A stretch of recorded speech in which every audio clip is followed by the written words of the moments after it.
Baik, karena hampir semua elemen dari kemahasiswaan di Fakultas Ekonomi ini sudah hadir, berarti acara sosialisasi kurikulum hari ini insya Allah bisa kita mulai ya. Baik, saya buka dulu. Bismillahirrahmanirrahim. Assalamualaikum warahmatullahi wabarakatuh. Selamat siang dan salam sejahtera bagi kita semua. Kita ucapkan terima kasih. Yang pertama, puji syukur kehadirat Allah Subhanahu wa Ta'ala yang telah mempertemukan kita semua di sini dalam keadaan yang insya Allah sehat walafiat ya. Saya ucapkan terima kasih juga untuk Pak Purwanto dan Bu Tita selaku perwakilan dari Fakultas Ekonomi dan juga Bapak Ibu dosen yang lain yang tidak bisa saya sebutkan satu persatu dari Fakultas Ekonomi. Kemudian Mas dan Mbak perwakilan dari kelompok studi HMP dan juga angkatan dari 2014 sampai 2020. Nah, untuk sosialisasi kurikulum hari ini, saya ingin mengenalkan mengenai sebentar. Stop share dulu. Nah, ini. Nah, sebenarnya apa sih yang disebut dengan kurikulum itu? Ketika kita mendengar istilah kurikulum ya, itu bisa kita ibaratkan seperti ketika Anda, Mas dan Mbak semua mahasiswa yang mungkin sering dengar istilah kurikulum tapi kadang mungkin belum paham ya maksudnya kurikulum secara umum itu apa sih. Nah, kalau misalkan kita pergi ke restoran, nah di situ ada yang namanya menu masakan ya, menu makanan seperti ini. Ada gemar rempah food, ada harga, ada pilihan menunya apa saja dan itu disajikan oleh seorang koki. Nah, kalau analogi seperti itu kita bawa di Fakultas Ekonomi program studi manajemen, maka yang namanya menu makanan di restoran itu sama dengan kurikulum di program studi. Jadi sama istilahnya.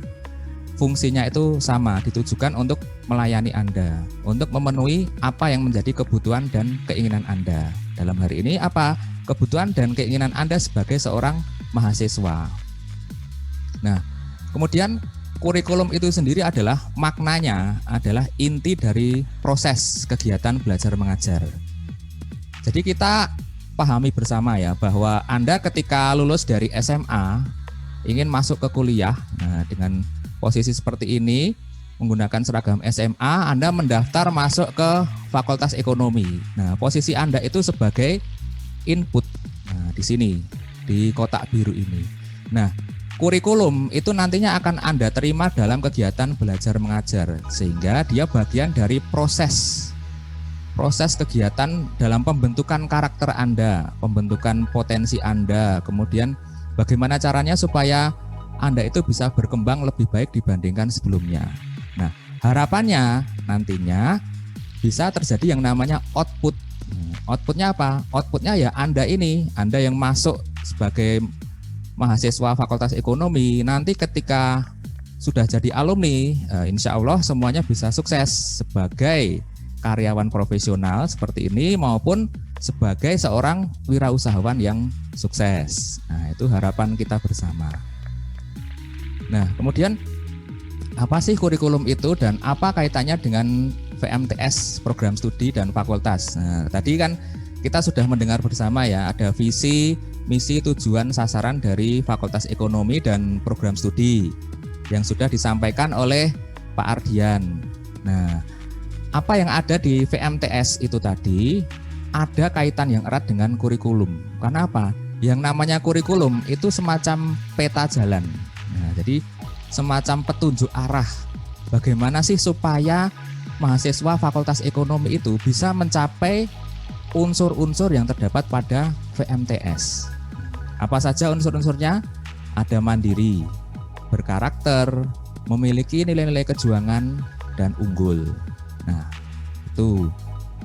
Nah, kemudian coba kita bedah satu persatu ya. Mandiri, apa sih yang dimaksud dengan mandiri? Mandiri itu artinya, gampangannya seperti ini. Anda sebagai mahasiswa Fakultas Ekonomi itu harapannya nanti punya kemampuan dalam menyelenggarakan bisnis dengan tidak bergantung pada pihak lain. Ketika menjalankan peran sebagai manajer lini pertama maupun seorang wirausaha. Nah, itu makna dari mandiri. Nah, kemudian kalau Anda bisa mandiri, harapannya apa? Ya, harapannya ketika Anda sudah bisa mandiri, Anda itu bisa menguasai kompetensi utama yang ditawarkan di kurikulum yang terdapat di program studi Fakultas Ekonomi Manajemen. Ada konsep dan teknik analisis di bidang ilmu ekonomi secara umum dan manajemen secara spesifik. Kita tahu ada yang namanya konsep manajemen strategik, keuangan, pemasaran, sumber daya manusia, dan operasi. Nah, ini dari sebagian Anda tentunya sudah menempuh dan sebagian mungkin baru ditempuh di semester kemarin maupun semester besok. Kemudian diikuti dengan kemampuan berorganisasi yang baik dan menerapkan fungsi-fungsi manajemen di berbagai tipe organisasi, baik untuk organisasi bisnis maupun non-bisnis, seperti di konteks organisasi sosial. Nah, untuk mencapai aspek kemandirian tadi, apa sih yang ditawarkan di Fakultas Ekonomi? Kita ada yang namanya bahan kajian. Bahan kajian itu gampangannya ya mata kuliah yang kalian tempuh setiap semester itu. Ada apa saja sih? Untuk bahan kajian ekonomi, itu ada mata kuliah Ekonomika 1 pengantar, Ekonomika 2 pengantar, Ekonomi manajerial, Makroekonomi, Akuntansi 1 pengantar, Akuntansi 2 pengantar, Akuntansi biaya, dan Akuntansi manajemen.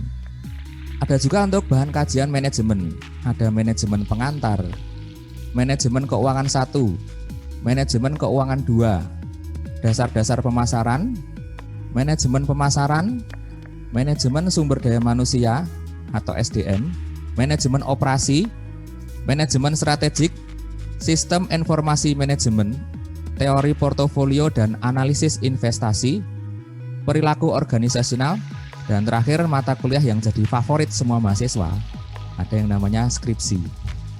Bayang ini. Untuk yang bahan kajian manajemen keuangan, itu ada manajemen keuangan internasional, penilaian bisnis, dan seminar keuangan.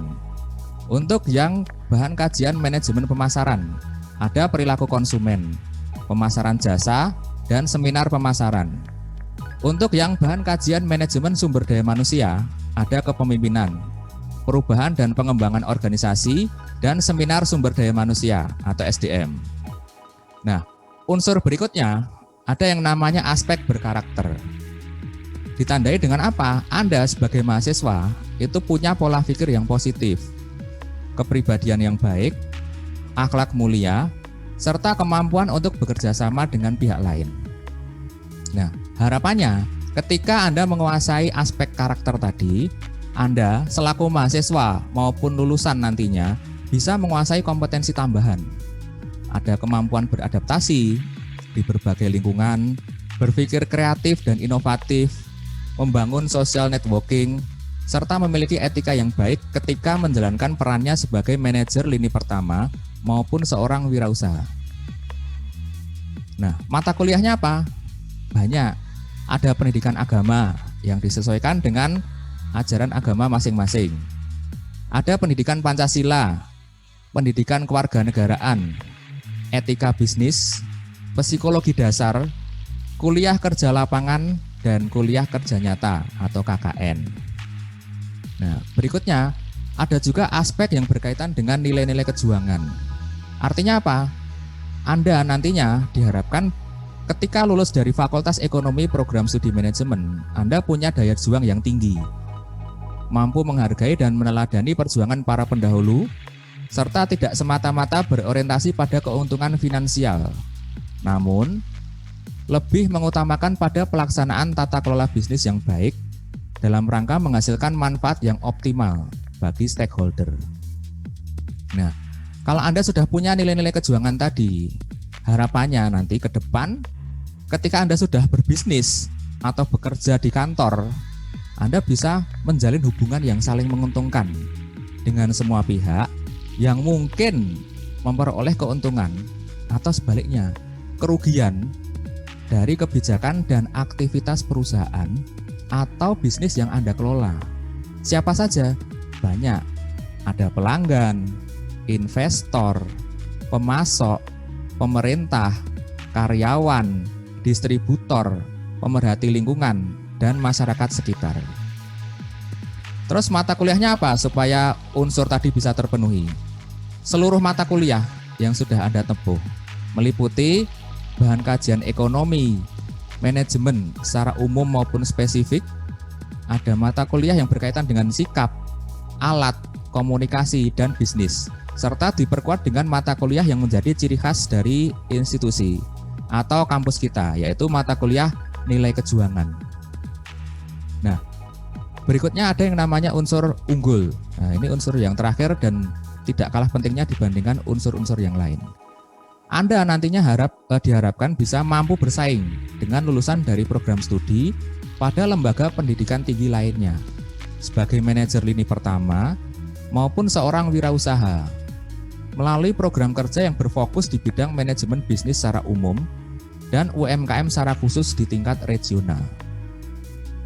Nah, harapannya ketika aspek unggul ini sudah ada dalam diri Anda bisa menguasai kompetensi utama dan kompetensi tambahan, serta diperkuat oleh kompetensi pendukung yang meliputi kemampuan berbahasa Inggris dan Mandarin secara aktif, penguasaan teknologi informasi dan komunikasi yang memadai di bidang manajemen dan bisnis, serta penguasaan metode kuantitatif dalam menganalisis data dan informasi yang berguna untuk pengambilan keputusan manajemen.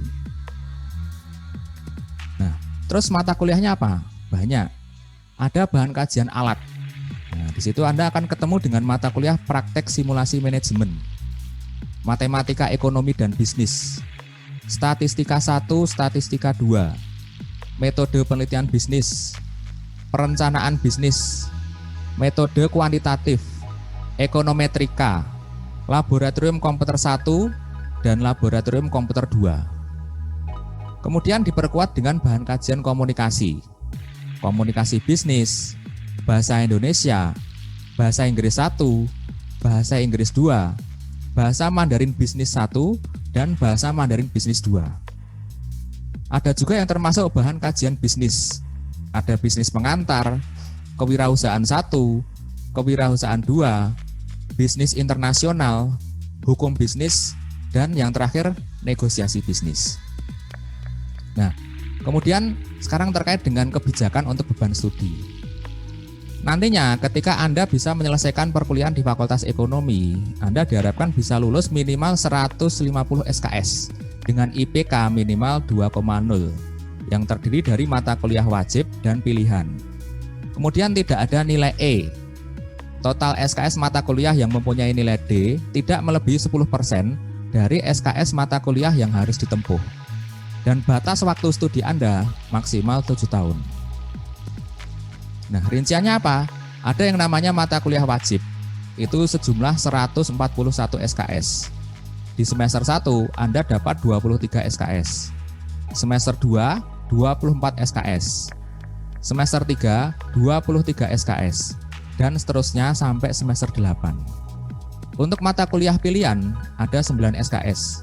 Ditawarkan di semester 5 dan semester 6. Untuk total SKS-nya ada 150 SKS. Nah, kemudian ketika Anda sudah menempuh semua hal tadi, sudah mengikuti semua mata kuliah tadi, harapan kami nantinya ketika Anda itu sudah masuk ke dunia kerja, Anda itu sudah siap untuk merintis karir sebagai manajer lini pertama. Dalam artian apa?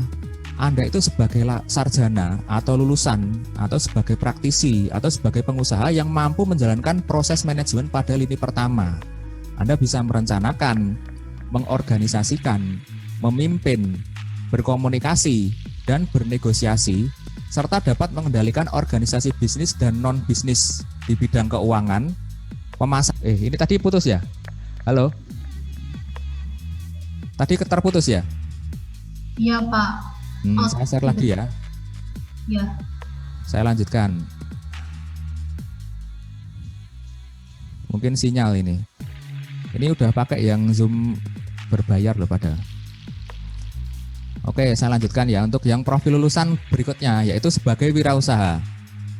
Selain manajer lini pertama, Anda juga punya peluang ketika lulus dari Fakultas Ekonomi Program Studi Manajemen. Anda punya peluang menjadi wirausaha, yaitu sarjana atau lulusan atau praktisi atau pengusaha yang mampu melakukan aktivitas wirausaha yang dicirikan dengan memiliki kemampuan entrepreneur dan manajerial, berpikir kreatif dan berinovasi, kemampuan berkomunikasi, bernegosiasi dan memiliki network yang luas, serta tanggap terhadap perubahan kebutuhan dan keinginan pasar dan industri dalam menghadapi tantangan global dengan berlandaskan kemandirian dan nilai kejuangan.